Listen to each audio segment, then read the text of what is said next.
Hello and welcome everyone to Avaana Climate Corner's Fireside Chat on talent for the climate economy. We have Anshuman here, who is the founder of Terra.do. It's Anshuman's actually based on the West Coast, so it's fairly early for him. And thank you so much, Anshuman, for making the time for us. I'm Riddhi. I'm part of the investment team with the Avaana Climate and Sustainability Fund, looking at investments across our focus sectors of energy, resources, supply chains, mobility, as well as agriculture. But in a nutshell, anything and everything to do with climate tech. And I'll also quickly introduce Anshuman for our attendees. Anshuman is the founder of Terra.do, which is the world's largest online platform for learning and working in climate. Terra's mission is to get 100 million people to work on solving climate change in this decade itself. Anshuman is a serial entrepreneur, and he actually co-founded and sold his first startup, which was righthalf.com, while he was still an undergrad at IIT Bombay, and actually saw it through the first boom and bust on the internet. After his MBA at Stanford GSB, he spent some time selling solar lights in Vietnam and working with an Indian member of parliament before returning to New York to work with Deloitte and then with Google. Before Terra.do, Anshuman was the chief product officer of the now NASDAQ-listed Make My Trip and Go Ibibo, which he joined after the acquisition of his startup, mygola.com. Anshuman is passionate about traveling, claiming to his credit both being chased by a machete-wielding thug in Chile and giving the chase to a lioness in the Gir forest during his travels. This is definitely a story for another time. But he now lives on the Stanford campus with his wife and 2 kids and often finds himself taking career advice from them these days. Thank you so much, Anshuman, for being here and for addressing our audience. Thank you so much for having me, Riddhi.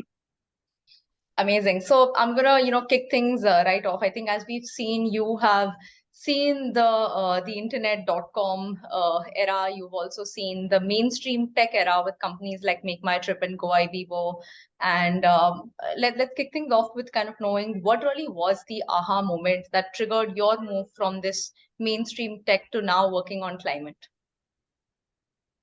As you can see from the bio that Riddhi shared, that I've had a winding road to the point where I'm at right now.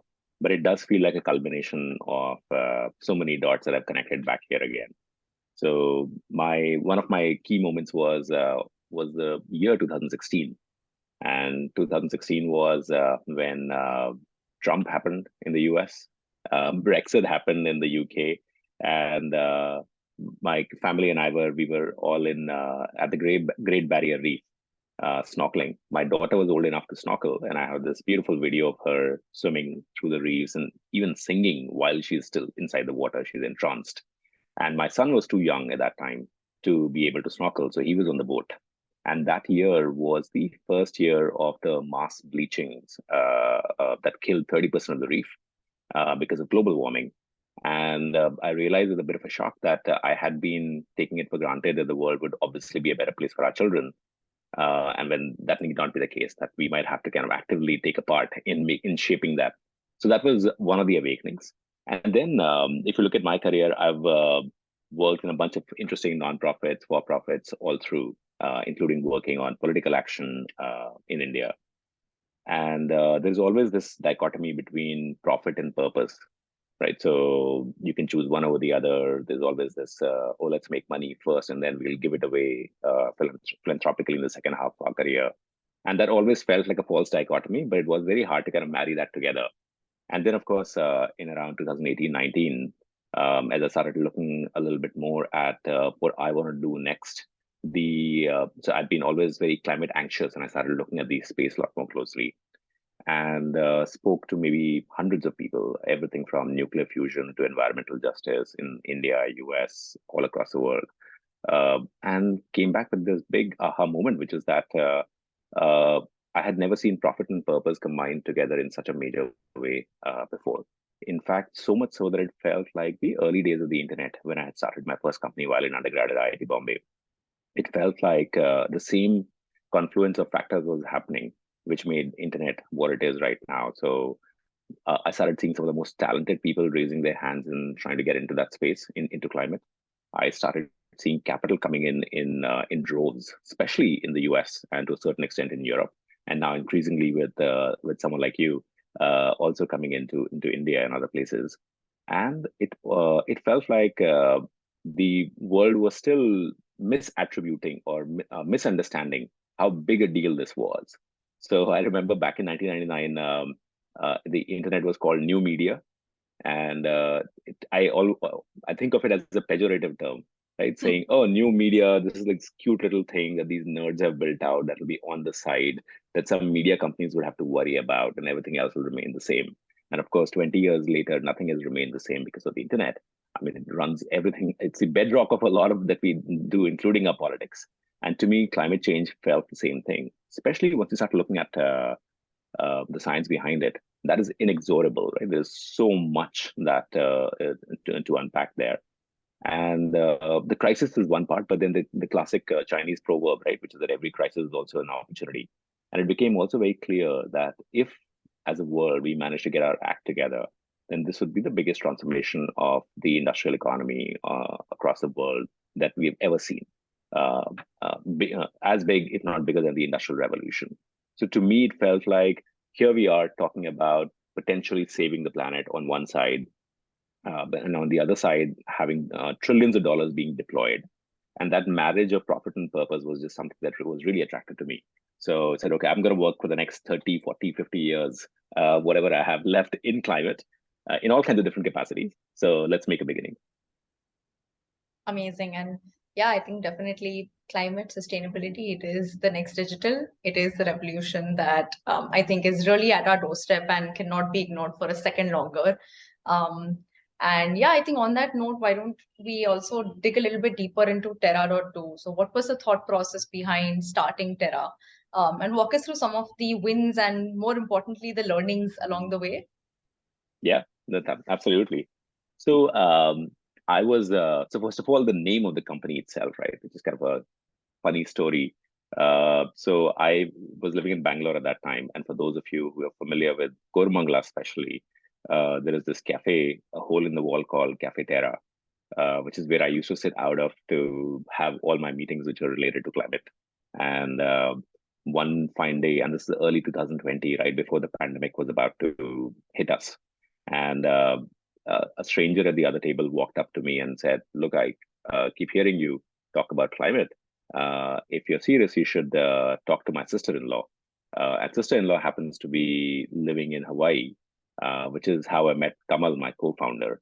And in fact, Kamal and I collaborated, became co-founders without ever having met each other and worked together for almost 2 years before we finally met each other. So that's The power of Zoom. the power of Zoom. Yes. I was very clear that we're going to start a remote-only company even before the pandemic started, because what we're trying to prove is that we can take talented people across the world and get them to collaborate together on the internet to solve one of the hardest problems that humanity has ever faced. So our company better live to that promise as well. But then, of course, the pandemic happened and it stole my thunder. So anytime I tell people that we are a remote-only company, they're like, "Yeah, of course, everyone is a remote-only company. Big deal." But so that's the Terra part of the name. The do part of the name was also very important to us because we realized pretty early on, and I'll tell you how we got there, that learning was going to be an important component of transitioning millions and millions of people into climate. But we also wanted to make sure that we don't get sucked into that as an end in itself. The end is to get people working in climate, doing in climate, and learning is definitely a stepping stone, but not the end story. So we want to make sure that to make sure that we have kind of all captured that into our thesis from day one. So the company was Terra.do. And the insight was basically this, that as you look across the board, you see the scale of transformation that we're talking about is that we're going to change energy. We're going to change how we do agriculture. We'll change how we do transportation, manufacturing, construction, even horizontals like finance. And not just in one country, not just in just the Western world, not just in Western world and countries like India and China, but also sub-Saharan Africa, and not just in not in 100 years, but in 10 to 20 years. So this is an unprecedented scale of transformation. And in my math is about a third to even a half of the world's GDP is going to look very different 20 years from now. Now, if this is as big as that, you would need a third to a half of the world's working population working on climate in some shape or form.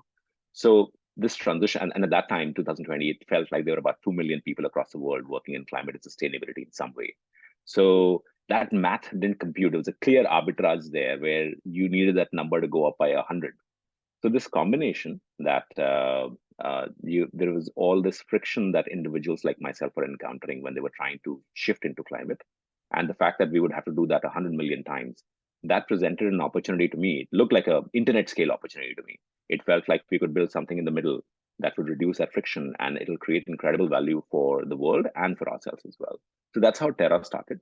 And at the root level, we think of ourselves as a ramp that will get 100 million people working in climate, and we'll build everything that's needed to get there. And I'll give you a short version of the journey since then.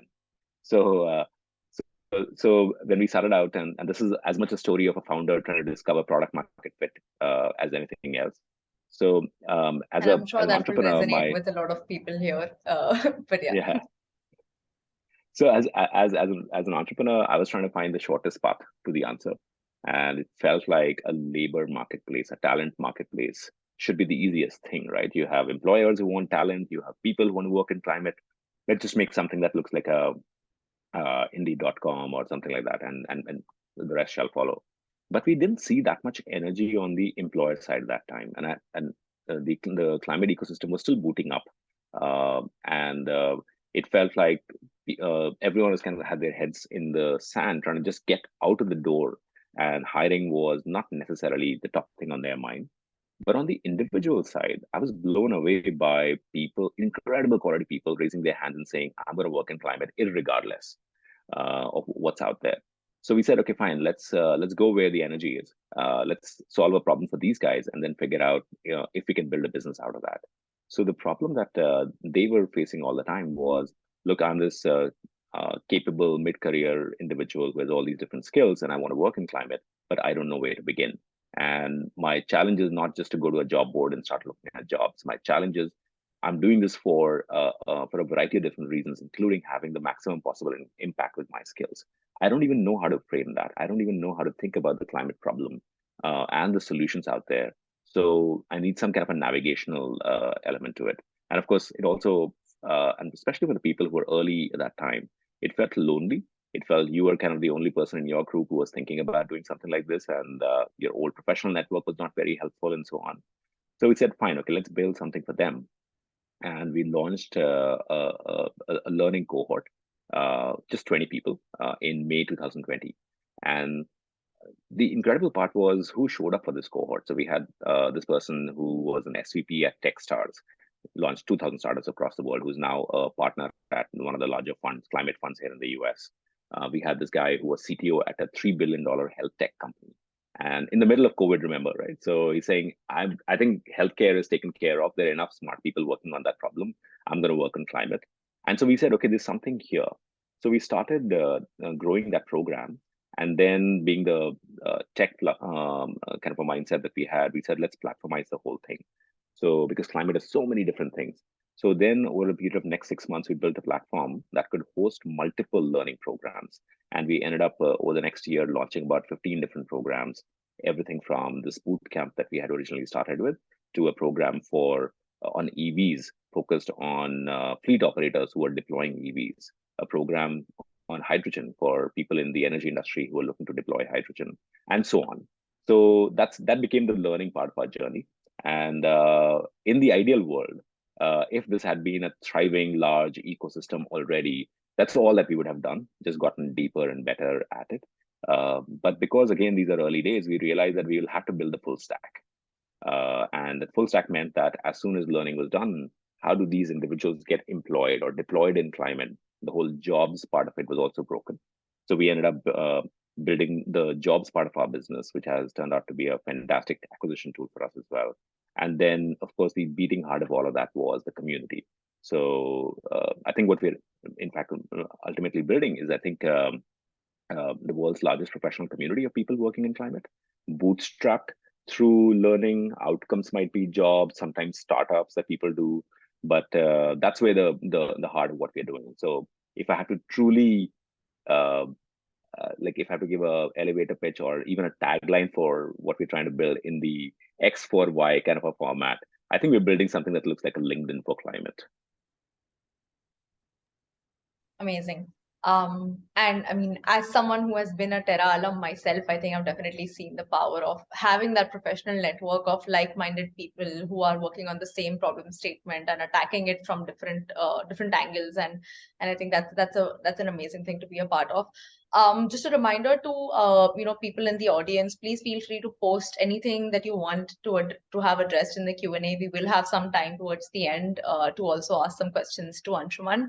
But for the time being, let's move on. And on the note of talent for the climate economy, Anshuman, want to understand what would be your advice? And I'm trying to think of this as, a pipe of with a supply side and a demand side, right? So on the supply side, what does someone who want to work in climate, how do they make this transition sort of successfully? And then now on the demand side, people who are looking for climate talent. So for example, founders, like climate tech founders, how do they actually successfully navigate this pipeline of talent that's coming their way? And this is Yeah. a very open-ended question, and I know that you're the best person to tackle it. No, thank you. So let's start with the supply side, which is individuals looking to work in climate and sustainability. So, by the way, we haven't defined what climate and sustainability actually means, but it actually is the widest possible umbrella and it includes things like water, it includes things like biodiversity, it includes, of course, the usual suspects, which is climate tech and sustainability functions inside large organizations and so on and on. So it's a pretty wide umbrella. Now, as an individual, I have like 2 or 3 pieces of advice.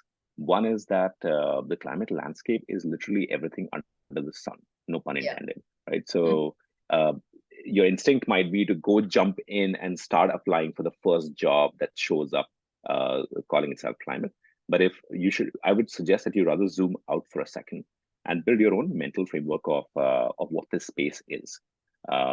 So there are many ways to do that. One of the great ways is to come to Terra to be part of one of our learning programs to give you the full holistic picture. But there are lighter weight approaches as well. So go to something like a Project Drawdown, for example, which is this think tank that has put together this massive report on what are the most interesting solutions out there in climate. And there are summary versions of that you can just grok. So grokking that, which is saying, well, if I'm thinking about climate, what all do I mean? Which sectors have the most impact and which problems are the most unsolved? Is, I think, a great way to orient yourself first. I think the second thing is to jump into one of our job fairs. And we do these free job fairs every week. And the reason I say that is because you will typically, and these are all online, so you'll see about 10 companies, climate tech companies, or sometimes nonprofits, multilateral institutions, who are all hiring. So 2 things happen. One is when you go in, you see the diversity of organizations working on climate. And you're like, oh, I didn't even realize that methane capture is one part of the problem, but mangrove reforestation is another part of the climate problem.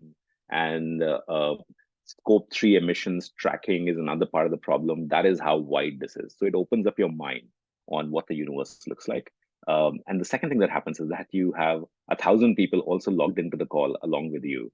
And there is this networking session that happens. And at the end of it, and we find this every single time when we interview people after these sessions, they say, look, I hadn't realized that. I thought I was the only one who was thinking about working in climate.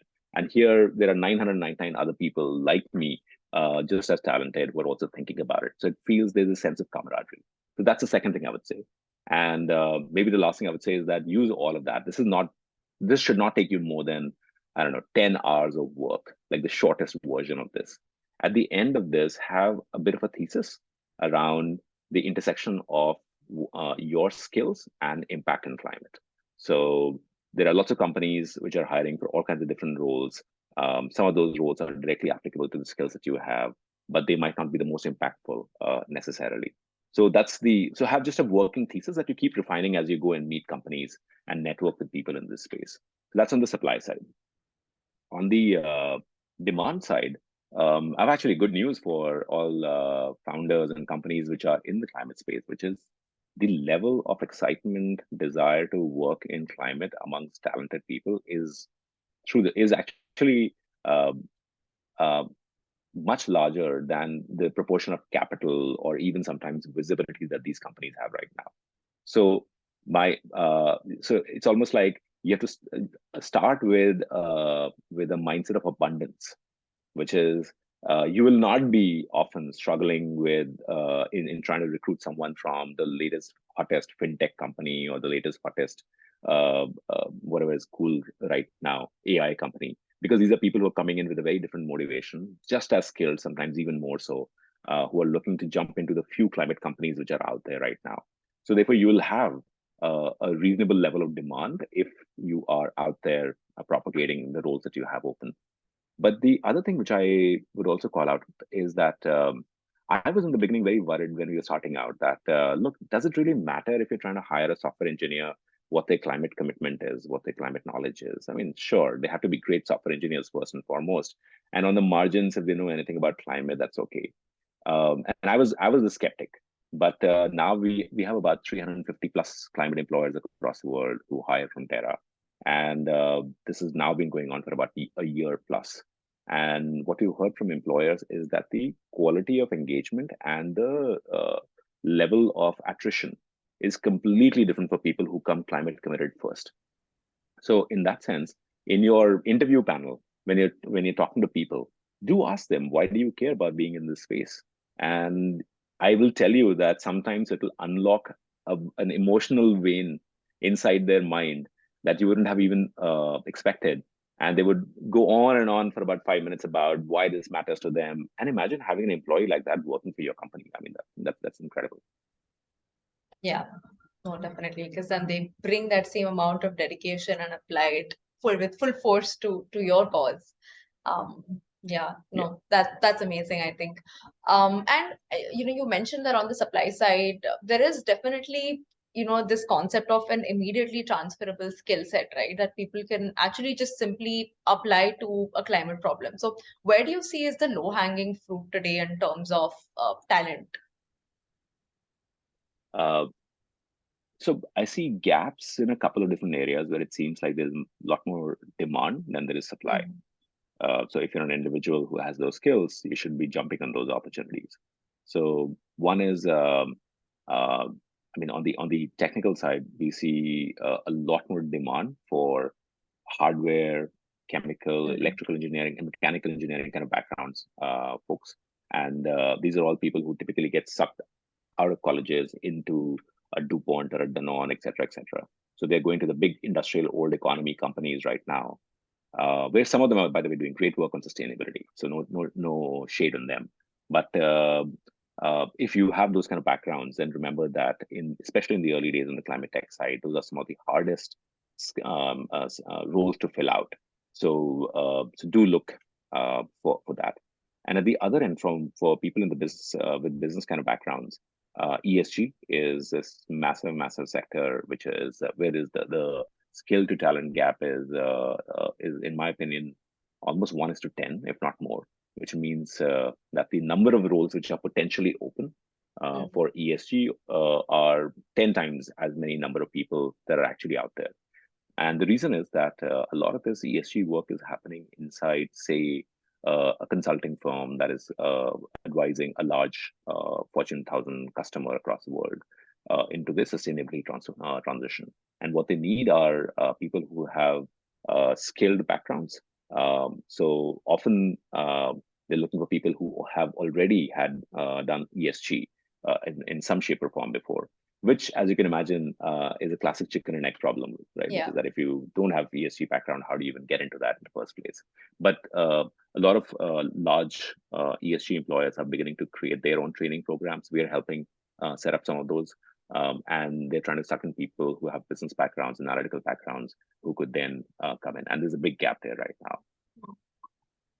Yeah, I think it's amazing to see the range of skill sets that actually are needed, ranging from someone who understands ESG and frameworks to someone who understands hardware and how do you solve for, the deeper mechanical problems. And there is definitely a role to be played by literally every single one of us. I think that's the overarching message that I'm going to take away. Yeah. 100%. And I'll just give you an example. And I see this as three different buckets of companies, right? So or organizations. So there's the climate tech world, which are typically even in the US, which is probably furthest along in terms of capital and timelines. you see mostly $1 billion, less than $1 billion, less than unicorn status companies hiring quite a bit. And that's maybe about 50,000 roles which are open in the US and Europe and India combined right now. Then, which might seem like a reasonable number. And then, of course, there are what I call the climate majors. And the climate majors are the Teslas and the Sunruns of the world, or the Renew Power in India's of the world, etc., who need essentially every kind of skill. They're just a typical industrial company. They need project managers, CFAs. They need people with software engineering backgrounds, all kinds of things. Right. So that's the climate majors. And then there is the old economy sustainability organizations. So a Unilever, a Nestle, etc., who are now trying to build a sustainability lens to everything that they do. So there, the kind of roles are, for example, you might be getting into procurement, but procurement with a sustainable supply chain. Now, what does that even mean? So that's the kind of roles which are open. If you sigma all of that, and we're still talking about really just the white collar, the knowledge worker economy right now. There's an entire world of blue I was collar just gonna bring that. Yeah. yeah. So just the knowledge workers alone, my sense is that there are about 500,000 to 1 million jobs which are currently waiting to be filled in the climate economy right now. If you look at the blue collar world as well, it already employs about 5 million people, and it's growing gangbusters, right, including in India. And there, the demand is potentially 2 to 3 times of that. So roughly about in the next 3 to 5 years, another 10 million people would be employed in the blue collar part of the workforce of just the climate economy. Interesting. While and I'd love to get your thoughts on this, like you mentioned, it's always good to have an employee who actually is high intent and wants to solve for climate, right? How do you make that trickle down from this knowledge worker, formal economy to the blue worker, to the blue collar worker, to this informal economy? How do you make the urgency, all of that kind of trickle down? Because at the end of the day, they are in fact the most vulnerable, populations. Any thoughts on that? Yeah, so I'm assuming you mean not just from an employment standpoint, but from an awareness and activation standpoint, right? Yeah. Yeah. So I'll give you the bigger answer and kind of the smaller answer. Maybe the smaller answer first, which is how do we at Terra think about this?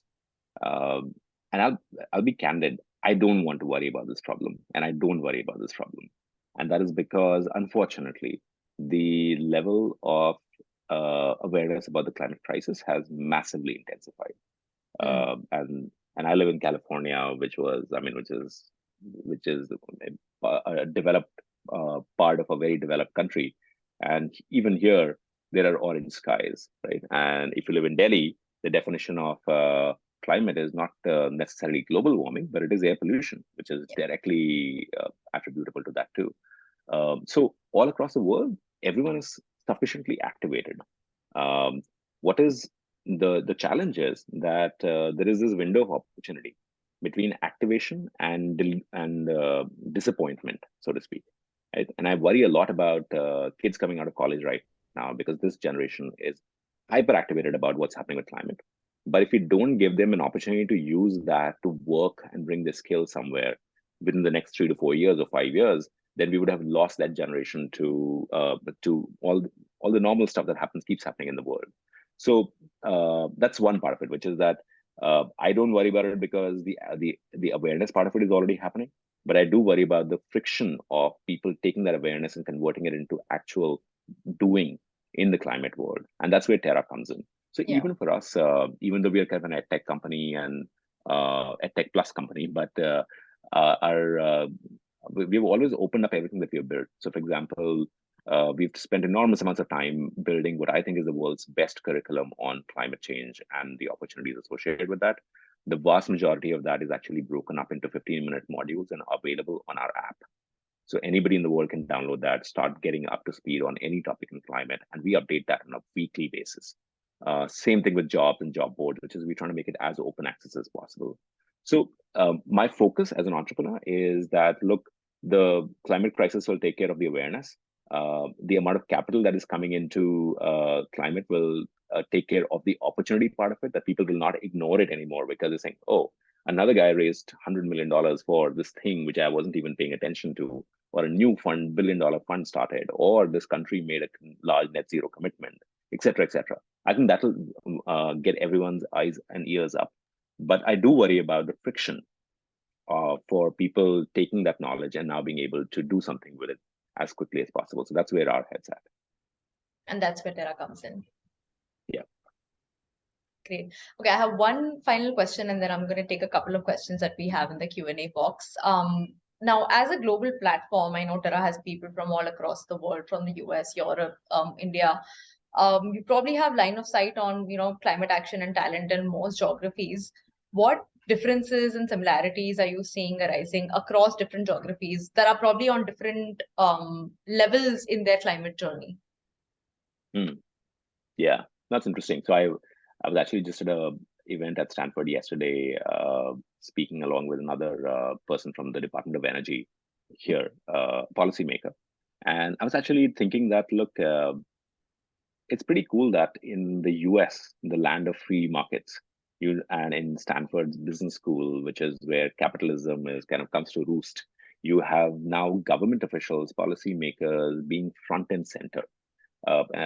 So I think what's really remarkable in the US and Europe that I've seen is that Europe has always been a very regulation-led economy, and climate even more so. And that has prompted all kinds of cottage industries on how to disclose your your climate risk and so on, and all kinds of companies have come up. The US has traditionally been a very market-led economy. And in fact, they pinch their nose at anything that smells of big government. And yet here we are in 2023, where US has become a muscular industrial policy country, throwing out $400 billion of incentives to anyone who's building anything in climate. That smells so European. And here we are, America is kind of doing that. And that's because I think everyone gets that we have this narrow time window in which stuff has to happen. Now, the thing that I see in the US is that the country has invested in R&D forever, for a very, very long time, which means that there is all kinds of breakthrough stuff sitting inside labs that needs to be commercialized. And that could potentially change everything from cement to aviation fuel to whatnot, right? And all this industrial policy is helping that technology to come out of these labs to be commercialized as this thriving venture capital ecosystem that is able to pick that up and match them up with founders and get them out to build large companies. I think, therefore, the kind of companies that I see here are ones that take a lot more technical risk. So they are truly trying to build a new chemistry, battery chemistry, that if it fails will exactly have zero value. But it's all the technologies where the risk is. The markets are large and abundant. In India, for example, I see a lot of companies starting out with which have a business model risk instead, or adoption risk instead. There's much lesser technical risk, and that's one difference in the ecosystem. I think the other thing which I've seen is that India, for example, has a much broader definition of what climate means, and rightly so. If you look at the US, then climate often means carbon. And then there are like a little bit things here, there on the side. But in India, I think we rightly think of it as water, biodiversity, air pollution, and carbon, and resources in general. So that broader understanding at one level makes the whole ecosystem more diffuse. It feels like, well, where is our, I don't know, climate newsletter that captures everything in climate? And maybe Avaana should build that. Or where is our fund that is the biggest climate fund? And Avaana is, of course, that right now.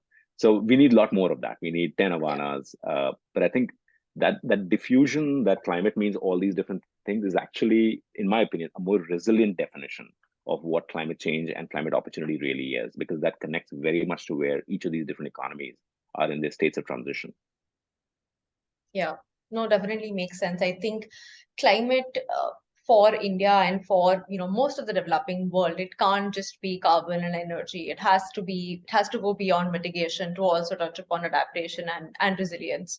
And yeah, hopefully we will see many more Avaanas come up. But yeah, thank you so much, Anshuman. And I think that's pretty much all the questions that I had for you. And I'm gonna look at the questions that we have from the audience. And I'm gonna start with a question from Aditya, who wants to know, I guess somewhat picking off from from our last question, on what signals have you seen that tell you that India is ready to embrace the climate economy? So very India specific question here. And a very good question, Aditya. And I've been kind of racking my head over this for a long time as well. In fact, Riddhi probably will have a better answer than I would. Just to give you my perspective, I have been an angel investor in climate in India as well. I about 20 to 25% of our user base is from India at Terra. So that's another way to see what's happening. And of course, I'm rooting for ways to figure out how to jumpstart, how to accelerate what's happening with the climate economy in India. So I think uh, where I see this is that if you look at the highest level, you have now a very significant net zero commitment from a country that need not have done that, to be honest. In fact, if you look at what was happening at the intergovernmental level for the longest time in climate debates, India and countries like India were talking about how the unfairness of it all, right? Which is, why shouldn't we get a chance to burn our coal to industrialize the way the Western world did? And so what if it in the process actually puts more carbon into the atmosphere? Because that's just the fairness equation. Thankfully, in the past 4 to 5 years, it feels like we've turned the corner on that. And increasingly, the mindset is of leapfrogging, which is, look, the US and developed economies spent trillions of dollars putting out this oil and gas natural infrastructure, pipelines, et cetera, $2 trillion worth just in the US alone. Why should we make that mistake? Just like we never did landlines, just like we never did credit cards, could we just jump to the next generation, especially with the kind of solar and wind potential that we have right now? So I see one, that the language has changed, and you see therefore that kind of a support coming in, and that kind of like political will also coming in on the climate side. That's one. I think at the other end, I see some of the most incredible entrepreneurs who have done successfully really, really well in completely different sectors altogether and know nothing about climate, saying, I'm going to figure it out. And I trust the judgment of these individuals who have built these businesses multiple times to figure their way out. We've already seen what's happening on the EV side. I think the EV story in India is unlike any other story in any other part of the world. The two-wheeler, three-wheeler preponderance versus commercial versus cars and commercial vehicles. I think there's a lot happening there. I think a lot is actually under. On the food and ag side, both the nature of the problem, the scale of the market that India has by itself, and the uniqueness of the solution that India can come up with for India and rest of the world is also feels like to me a bit of what happened with SAS, right? So homegrown in India, built for the world. I think there is something that will happen here in India in remarkable ways that will go out into the rest of the world in a big, big way. So there are all these different sectors. Having said that, these are still early days. Having said that, to me, it again feels like this is pick your era, but 1999 internet, where you could be building iconic companies that then stand the test of time. But you will be often at a Bangalore bar describing to someone what you're building, and them kind of looking at you and saying, I didn't know that there was, are you a for-profit or a non-profit? Like, I get that, by the way, a lot of times when I'm in India, especially because not everyone has seen the scale of this opportunity. So maybe the balance that I'm trying to strike is to say, it's a great question, Aditya, and think of this as almost an arbitrage opportunity, which is, I think there is an underappreciation of how big a deal this is going to be very, very soon, and already is to a certain extent. So if you're deciding to jump in, I would jump in now and try to be at the ground level. And we have a few questions from people from specific backgrounds that want to know how do their skills transfer. We have someone who's a lawyer who wants to know that are there enough lawyers focusing on the regulatory and structuring element of climate matters? We have someone who wants to know about transferability of skills from health tech to climate tech. and then someone who's coming from the entertainment industry. And I think just the range of different backgrounds here just goes to show how much interest and how much scope there is. And I'm going to maybe let you take all three at the same time. I appreciate it, and thank you for all those questions. So Manaswini, yes, the answer is if you look at what's going to happen in climate is that this is a very large deployment problem. It's, in my opinion, a smaller innovation problem and a very large deployment problem right now, which is some of the biggest tech that we need to deploy is already here, is already very efficient. What you'll run into all the time is all kinds of regulatory and permitting and business issues. So just to give an example, if you need to set up a large solar plant, then in any part of the country right now, there is, I would suspect that the technology guys are kind of sitting in the back room. They don't have much to do anymore. It's actually the legal guys and the business guys who are out there negotiating everything from land contracts to power purchase agreements, etc., etc. And that goes all the way up from a policy standpoint, right? Which is, what is Maharashtra's policy for how PPAs will function from now until eternity? What is the national policy around that? So those are all places where I think regulation and legal skills are extremely required right now. Then within from the health space to climate space. So I think I wouldn't say, so I mean, obviously climate and health have strong intersectionality, but so therefore you could potentially come up with an idea that intersects for both. But I'm assuming that your personal identity, and at least mine is, often tied more to the functional skills that I know really well, but not the industry sector necessarily, right? So I think of myself as a tech product centric entrepreneur, and I can apply that to a variety of different problems. And from your question, it seems like you have these functional skills, which are business and product related, and I don't know if you're a internet kind of a product manager or something, but consumer behavior change is potentially an interesting driver of how climate and sustainability is reached. So just to give you an example, food waste, right? So food waste is one of the largest causes of GHG emissions and one of the highest ROI in terms of a problem statement that you want to solve for. And it turns out that it has a lot of moving parts, but a big moving part is how do you incentivize end customers or even retailers for that matter to be a lot more thoughtful about how food gets wasted. And it's as much technology as products, as user design, and so on. So I think there's a lot to be done there. And Joshua, your question about the entertainment industry, media communication and journalism, I'll tell you this. This is that I spent inordinate amount of time, the early days of Terra, trying to get a climate journalism school started on top of Terra. Zero revenue value, but incredible impact value if we were able to do that. And that's for a very simple reason, which is if you look at what's broken among some of the things that are broken. One of them is that in India, for example, we often struggle to articulate why the underpinning of a lot of our structural issues is actually what's happening with the climate crisis. So, for example, if you look at Maharashtra and if you see farmer suicides, it's such a tragedy. But that is not just to be laid at the doorstep of poverty. There is this undercurrent of worsening droughts, and they're persistent, and they're all kind of exacerbated by what's happening with climate change all across the world. But nobody's told that story. So someone has to kind of stitch all these pieces together. So therefore, there is that whole journalism angle to it. But there's also, from a communication standpoint, I think there is this whole story, this narrative to be told about opportunity as opposed to crisis. And that comes from not just talking about the funding rounds of the latest climate tech company. That comes from just this very first principles investigation of where India is today and where India could be 5 years from now, 20 years from now. And somebody has to dig up that story and communicate it in a way that everyone in the mainstream audience understands. I would love it if I don't get this question in the US anymore, which is, are you a for-profit or a non-profit?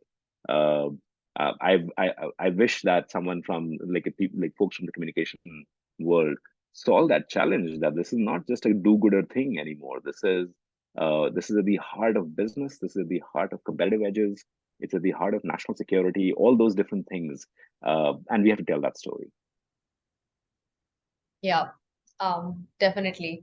I'm gonna take, okay, Anurag has more of I'd say a comment that we need more frequent meetups, talks and seminars to generate awareness. And I think definitely, Anurag, you should keep following Avaana and Terra, and please, we keep doing seminars, talks and meetups, and please feel free to join them.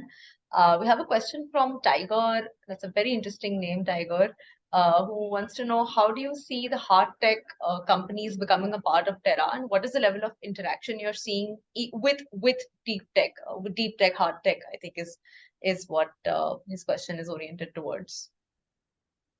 So I think two parts to it. One is that obviously from a hiring standpoint, which is these companies should sign up for our employer partner program and recruit from Terra, because you get exactly these kind of people who want to work in deep tech companies in climate. I think second is also that we are increasingly beginning to launch sprints or programs which are focused on skills which are deeper in the climate economy. So, for example, battery chemistry. So you might see a program on Terra for individuals who are looking to very quickly zoom into what's happening with new battery chemistry all across the world. So that's another, and you could help us build that. You could help us propagate that and send your employees. That's one path. Amazing. I think, Michelle, your question kind of got covered a little bit with Joshua's question, unless you have anything further to add. And I'm sure we'd love to see you help tell those stories as a journalist. And so feel free. You can reach out to Anshuman or anyone from the Avaana team for anything further. But I think that pretty much brings us to the end of this fireside chat. And it's been a wonderful chat. Thank you so much, Anshuman, once again, for taking the time out. For all the attendees, we will be posting a recording of this on our YouTube channel as well. So, if for people who have not been able to maybe attend, please feel free to share it with them. And yeah, Anshuman, any closing remarks from your part? No, first of all, thank you for having me, Riddhi. And I'm a big fan of how Avaana is approaching this in this completely holistic manner. So thank you. Um, I'm trying to be as sanguine about saying this, but guys, this is the biggest opportunity. I've never seen anything like this in my life. So please jump into climate. You'll never see this combination of profit and purpose again. This is just incredible. So take a deeper look at it and find your path in. Yeah, I feel like you were very calm while saying that. It seems like you actually want to be shouting it from the rooftops. That's right. Make a t-shirt. Definitely. Let's make those. We'll hand those out at our next event. But great. Thank you so much, Anshuman. Thank you everyone who was able to join the chat, and we'll see you very quickly for the next one. Thanks, Anshuman. Thanks, Riddhi. Thanks, everyone.